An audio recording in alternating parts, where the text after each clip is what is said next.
Ozzy Osbourne live? Who here has ever seen Ozzy? You're telling me less than 10 people have seen Ozzy Osbourne live. What world am I in? Okay, I grew up going to heavy metal shows, and I've seen Ozzy probably 36 times. In fact, I even met with Ozzy once. Okay, That's a different story. If Ozzy was not feeling the energy of the crowd, he would walk up to the edge of the stage and he'd be like, "I can't hear you." Yeah. And if Ozzy was not happy, he would say, "I can't fucking hear you." So if you don't want me to do that, reply to us, and I won't Ozzy Osbourne you, okay? All right, God bless. Go Rev! Thank you. Okay, we do have a bunch of questions here, so I'm just going to roll through them, but we want to turn this into a discussion. So again, if anybody wants to chime in here, just put your hand up, and I'm not going to run through the mic, so you have to yell Ozzy loud style. Cool? Cool. We're good. Okay. Let's go. All right, let's start with tech investment, okay? How do you prioritize tech investments as part of your overall budget? So you're looking at me, so I got to go first? Same thing. I mean, ladies first. All right, that's fine. Oh, tech is a huge part of everything that we do now.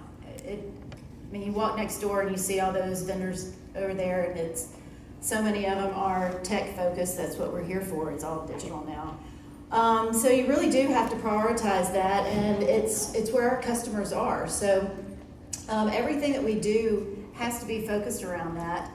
So as you move forward with your budgeting, I mean, you can't say it's like a certain percent, because it just has to be such at the forefront of it. And it's everything that we do when we look at what the next initiative is, we're always looking at the ROI on it. So everything that we're approached with, it's got to be an investment that is going to pay back in a certain amount of time.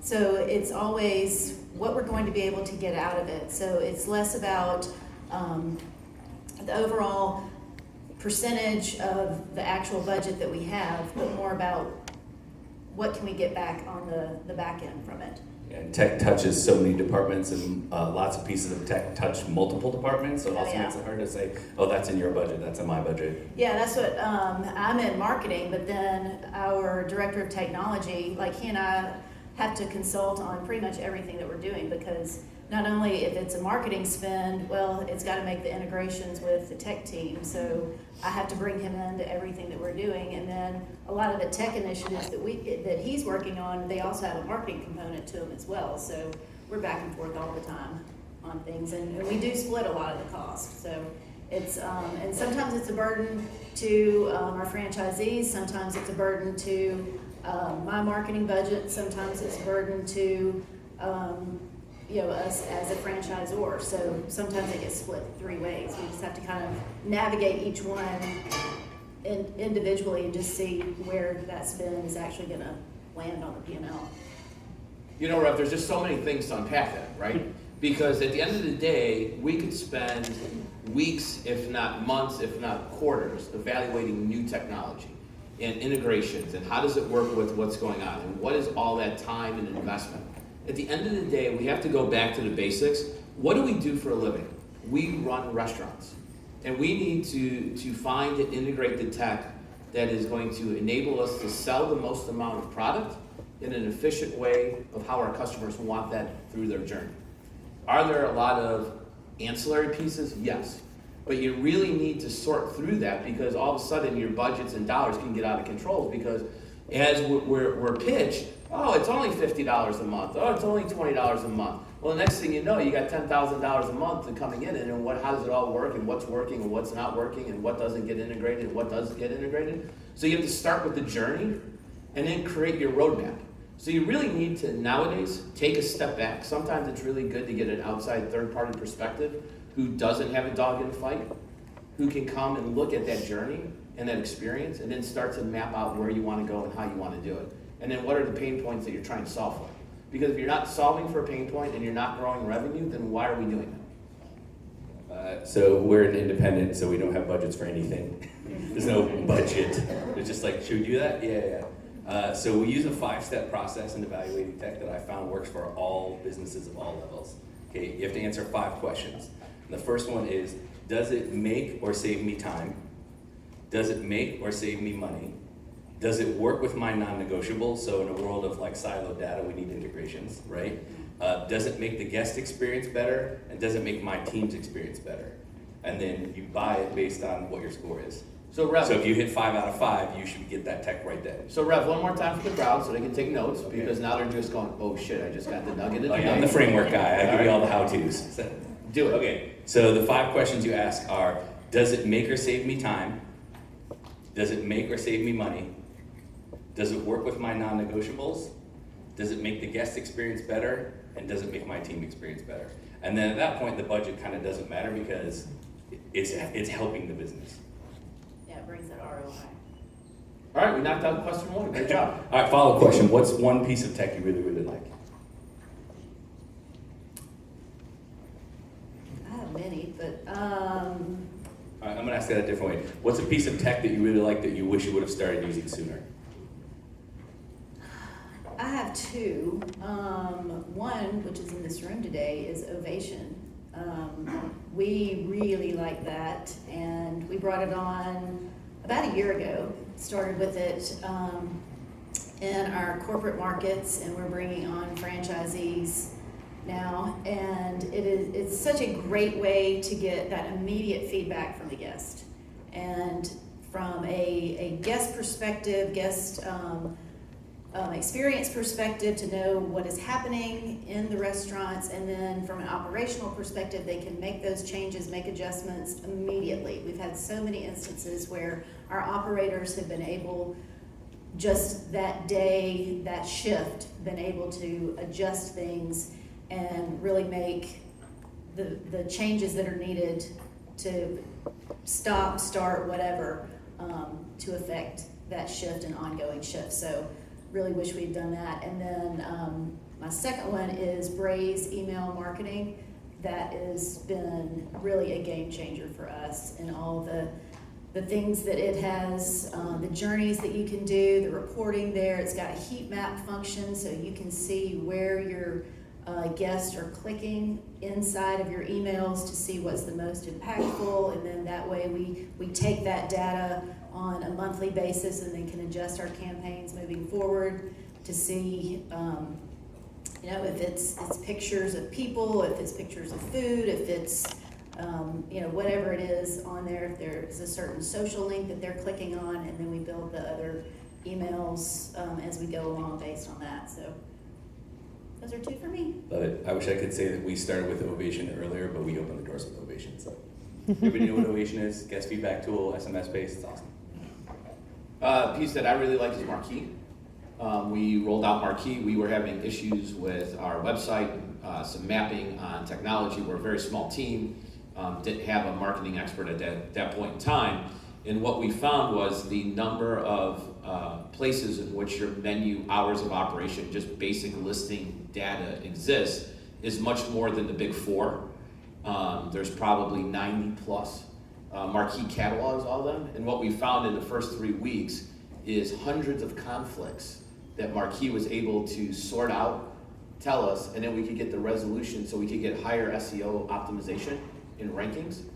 And that was vital, because what many in the room who aren't marketers don't know is that Google every quarter likes to reset the algorithms to create a level playing field, because the thought at Google is whether you're big or small, everybody should have the same opportunity outside of the paid ad subscriptions to rise to the top of SEO. Well, none of us have the time to read the hundreds of pages every quarter that Google drops, but Marquee's figured it out.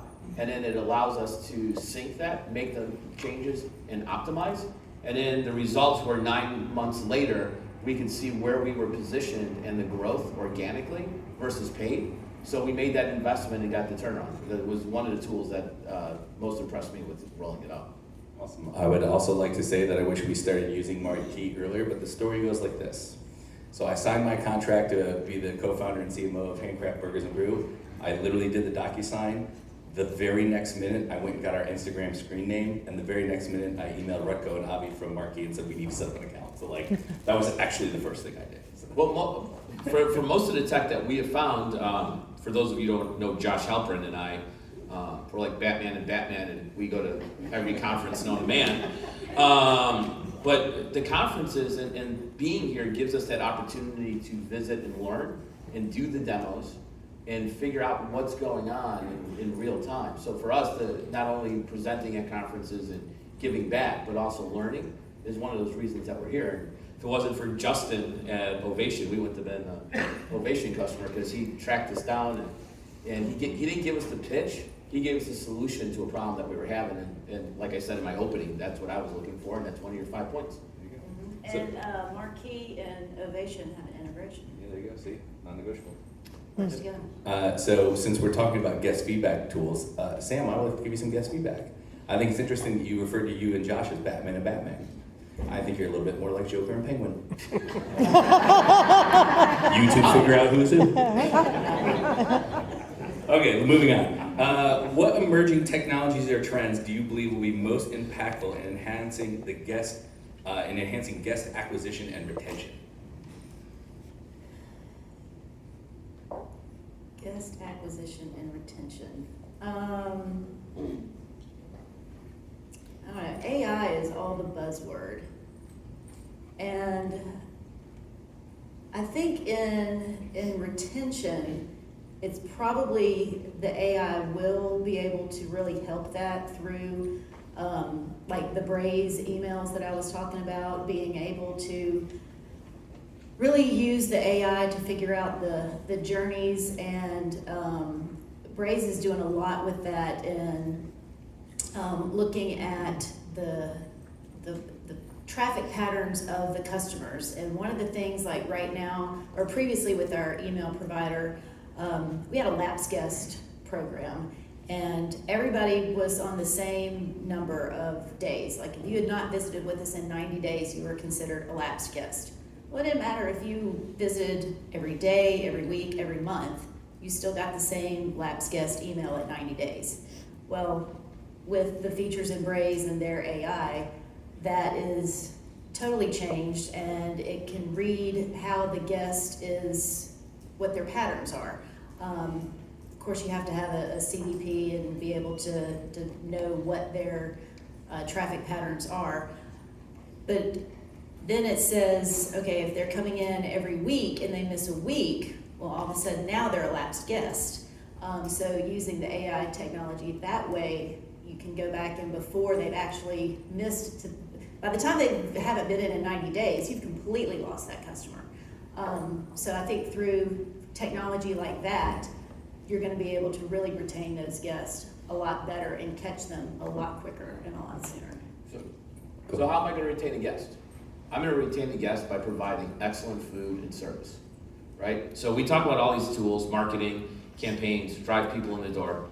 If our teams don't execute at a high level and we're not serving a high quality product, we're going to lose every time. Because how much money am I going to spend to get first time guests versus retaining guests? So the technology that we've pivoted to is using the Opus platform in training. And how do we maximize our teams and use the technology to train them in the trenches, quick, easy snippets, and how are they being trained? Where do they want to learn? Like our staffs who are coming in that are now 14 and a half, 15, 16-year-olds aren't gonna sit at a desk and a laptop with a set of wired headphones on. That's not gonna exist. But they do have a device in their hand, and they wanna watch clips, and they wanna watch TikTok, so why wouldn't we use a training platform that integrates both and get younger people on our team to create training for them? Because at the end of the day, if I invest all this money to get a first-time customer, and I can't succeed at getting a repeat customer, then I failed completely. So now what technologies am I using to integrate those two pieces? And that's why we had selected Opus to use that, because now we can create videos as fast as you can on TikTok and get them into their hands and deploy them and put messages out, and we can do it every morning, afternoon, and evening. Did you just give me a TikTok challenge? Is that what you're doing? Yes. Okay. Anybody here work at a fast food joint in the 80s or 90s? Anybody remember the VHSs and the sitting in the room? I did. I worked at McDonald's and KFC, so I definitely remember that. And binders? Who remembers binders? Who's still using binders? Watching no hands go up. Thank you for being honest. You both stole my answer. The answer that I was going to give, and what I think is happening in terms of acquisition and retention in terms of trends is I think you're going to see more use of CDP right? CEP and CRM, those are words that this business really hasn't used a whole lot. We've had like loyalty and rewards and app users or e-club, but we haven't really gotten to the like analysis which started.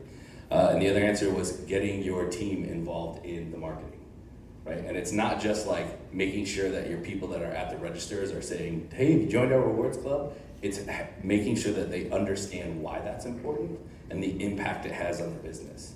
Yeah, we have a system very similar to what Sam was talking about. And from the marketing department, we send out videos to them that specifically speak to the cashiers.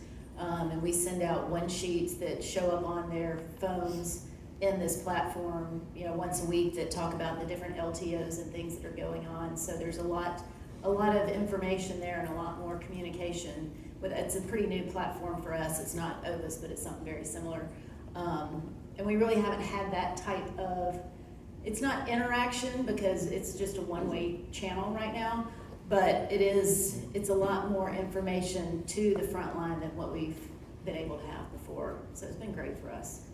Now, Rev, remember at Food on Demand, I was on stage with Greg Majewski and we were talking about CRM. The loyalty, anti-loyalty panel? Yeah, but I don't know if it was loyalty or anti-loyalty. But he brought up a really good point, right? People focus on the buzzword of loyalty, getting all these people in this loyalty platform, which gives you, I forget which stat he used, was it 20%? Greg, what, did you say 20%? And you're missing marketing to the 80%. And all of a sudden it dawned on us, why aren't we marketing to everybody? We're spending all this extra money to get to 20% of our customer. How do we get more of our customer into that? But we also we forget that we need to broadline market to everybody and not just that 20%. You need to market to every single person in your CRM. Correct. And that's the biggest thing. Like, how do you build the biggest CRM? How do you get the most amount of people to funnel in there? People forget the olden days. Again, we talk about binders, VHS. I mean, how many people in the room remember fish bowls? Right? Believe it or not, fish bowls for catering still work amazingly today because if you have a great offer at the counter and you give people either a QR code to register, and you can do it with a Google Sheet, you can do it very cheap, or you have where they drop their business cards, or you have slips in which they can fill their name and email and drop it in, you can quickly continue to build that CRM. And I think people are forgetting what's old is new again, right? These tactics worked, right? Josh and I always debate the punch card, right? What is the effectiveness of dropping a punch card? Because yes, are my kids or that 13-year-old gonna take a punch card and remember? Are they gonna get a digital punch card, right? Which is in the loyalty program? But what about the Gen X consumer, which is now becoming the big mass? They've got the expendable income, right? Or the boomer, right? What do they want? Are you marketing to just on the tech side to get a certain percentage of the customer? Or are you using what's in the four walls? But then how are you integrating your four walls marketing campaign to the technology that you're buying? So the question with your email campaign is how are you going to get more people to join your email list so you have a bigger subscription so you can touch more people and then analyze what they're looking at. Are they looking at just the pictures? Like if I clicked on it, I probably wouldn't read it. I would look for the cool picture. Be like, ooh, cool picture, click, because I'm like a squirrel, right? So you have this data, which would actually be kind of fascinating to see.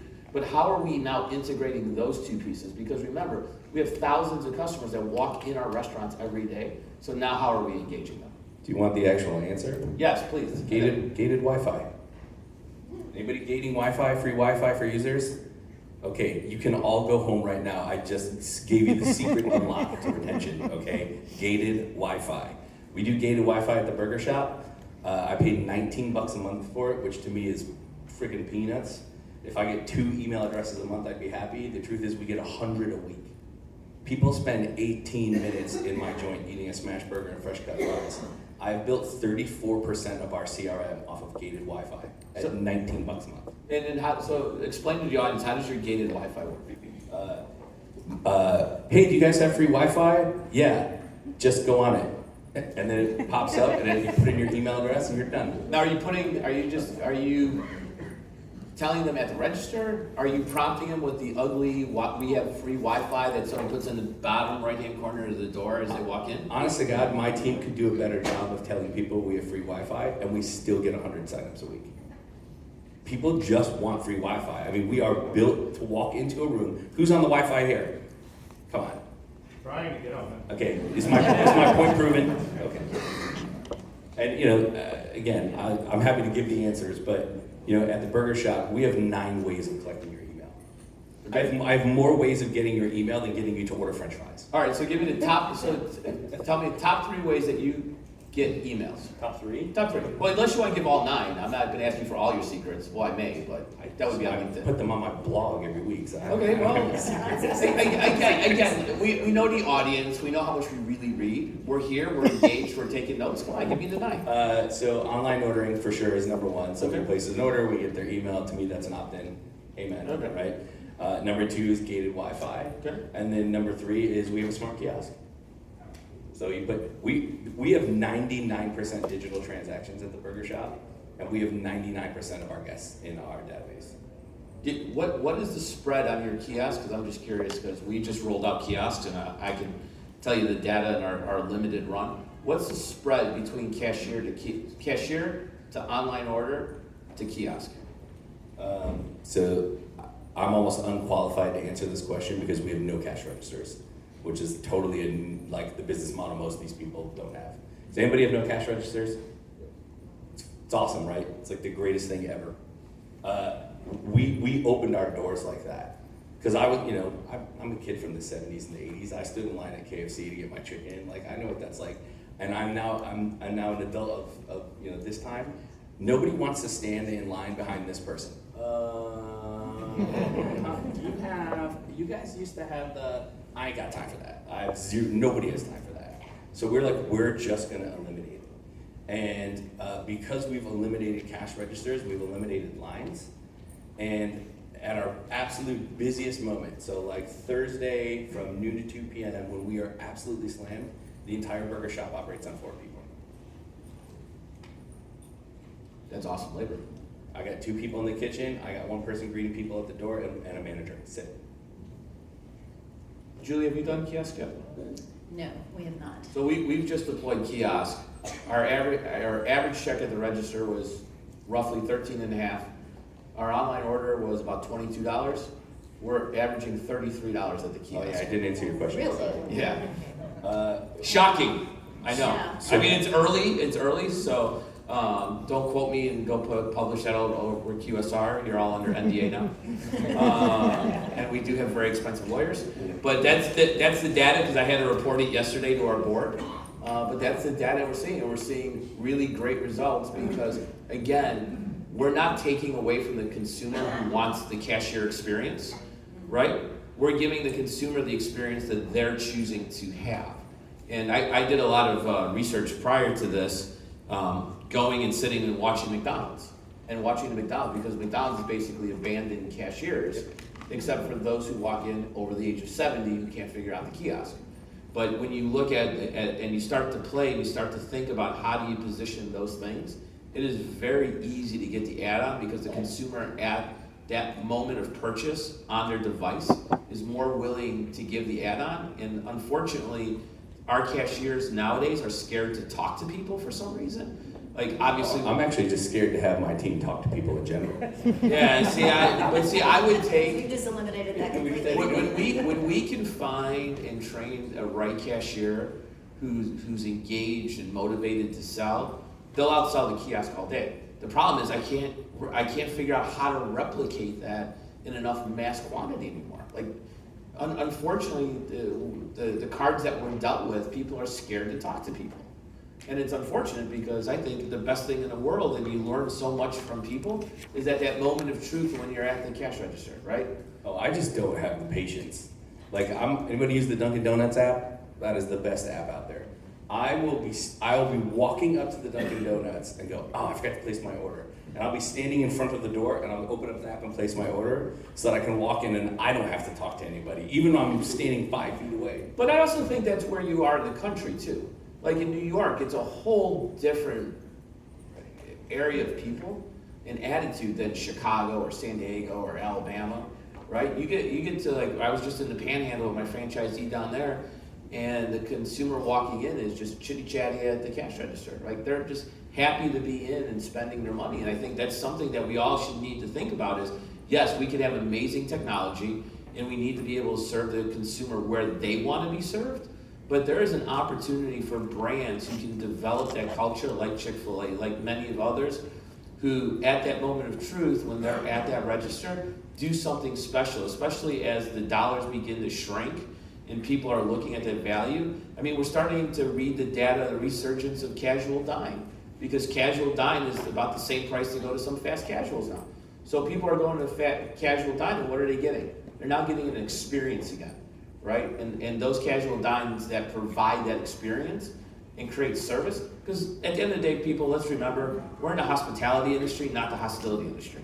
And we always need to have that at our core. Somebody needs to tell that to our bartender from last night. Oh my God. When we were walking out of there, he walked up to me, he's like, are you guys going to Miller's Ale House? And I was like, yeah. He goes, I'll see you over there. And secretly inside my head, I said, I hope you do not come join us. And it was like the last night, for those of you who didn't attend the food crawl, it was like polar opposite. We had a server who had been at the restaurant since the day opened and was engaged and talking to us and wanted to chat. Matter of fact, she wanted to be in the picture. Yeah, she wanted to be in our video. Yeah, she wanted to be in the video. She was trying to take the video, but she was older and she couldn't figure out how to work the iPhone. So Brian from Marquee, thank you, because you came to the rescue, because we would have got no content.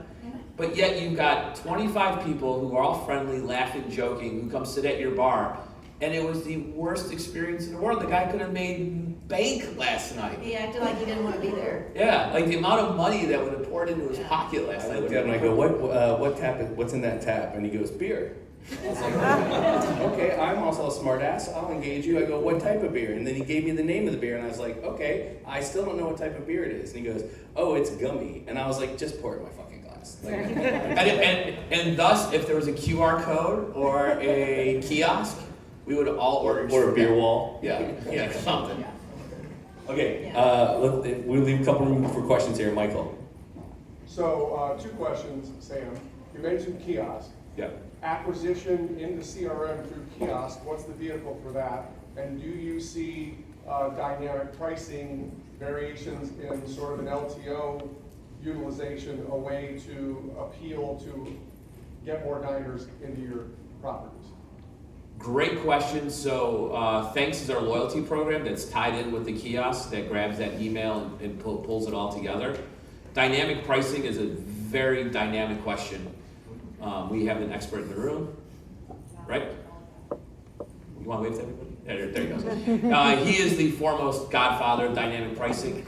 How we work on dynamic pricing is a great piece, because I don't know if the industry is ready for it. Is the industry ready for a merge of going back to happy hour pricing, but really discounting my food at a certain point in time, or raising the price? I don't know if we're there yet, because we provide that value. So I feel my sandwich is worth a certain value at all times, right? And because we cook to order, I don't have items that are sitting that I may want to reduce the price or increase the price on. So it's a very interesting question that we're studying. I don't know what the answer is, or how we're going to go down that path at this point in time. Do you find the email entry like a barrier to entry? Like if I was on kiosk and it said, put your email, and I'm like, I don't want to do that. Fortunately, our test rollout right now is in Seattle, so we're in a high-tech engagement area. So we're not having that barrier right now. It'll be interesting when I drop it in Miamisburg, Ohio, and see what happens there. So you're requiring email for your... No, but we're getting it. Oh, they're just volunteering it? Yep. Oh. Yeah, we do, on our kiosk, we do email or phone. You have to put it You have to something. put one of the two. Great question. All right, we got time for one more. Wow. No questions. Your third item was about non-negotiables. What are some of your non-negotiables that you could share? That's a great question. What are my non-negotiables? I talk about in my tech evaluation. So for me, it's from a tech perspective, it's Ovation, Marquee, and Bicky. So I get asked all the time, because I'm a consultant, hey, what should we do? We're evaluating POS. And the first thing I ask when somebody asks me that, I go, what's more important, managing the guest journey, or the transaction. And if they say managing the guest journey, Which is the correct answer. I then go, okay, we should start with how you're going to manage the guest journey and then choose the POS that works with those things. So for me, if it doesn't integrate with Ovation, Marquee, and Vicky, which is how I manage a significant portion of my guest journey, then it's a non-negotiable. Does that make sense? Thank you. I care about the cut. There's two things that have to change by the end of tomorrow for every single person in this business. We have to prioritize an incredible experience, and we have to prioritize managing the entire guest journey. That is where this is all going. Cool. Thank you, guys. Was that, we brought it way up? Did we bring it home? Like we're good there? Yeah. Awesome. Okay, thank you.